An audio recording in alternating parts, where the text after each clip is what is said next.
இயேசுவின் நாமத்தினால் மீண்டுமாய் உங்களுக்கு அன்பின் நல்வாழ்த்துக்களை தெரிவித்துக் கொள்கிறேன்.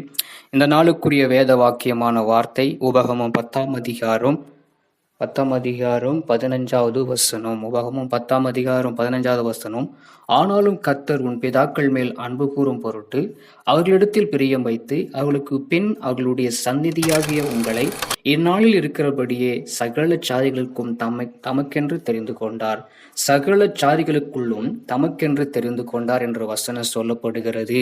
அப்படியா தம்முடைய பிதாக்கள் அவங்க அழைக்கப்பட்ட ஆபிரகாம், ஈசாக்கு, யாக்கோபு இவங்களுடைய பிதாக்களுக்கு அன்பு வைத்தது போல, அவர்கள் மேல் பிரியம் வைத்தது போல, அவருடைய நம்ம சந்ததியாகிய நம்மேல அவை தெரிந்து கொண்டதை பார்க்க முடியும். சகல சாதிகள், இந்த பூமியில் இருக்கிற சகல சாதிகளிலும் தமக்கென்று அவர் தெரிந்து கொண்டார். அவருக்கென்று ஒரு சனம், என் நாமம் தரிக்கப்பட்ட என் ஜனங்கள் என்ற வாக்கின்படி அவருக்கென்று ஒரு ஜனங்களாய் நம்மை தெரிந்து கொண்டபடியினால் கர்த்தர் இந்த நாளில் நம்மை தெரிந்து கொண்ட ஒரு நோக்கம் உண்டு.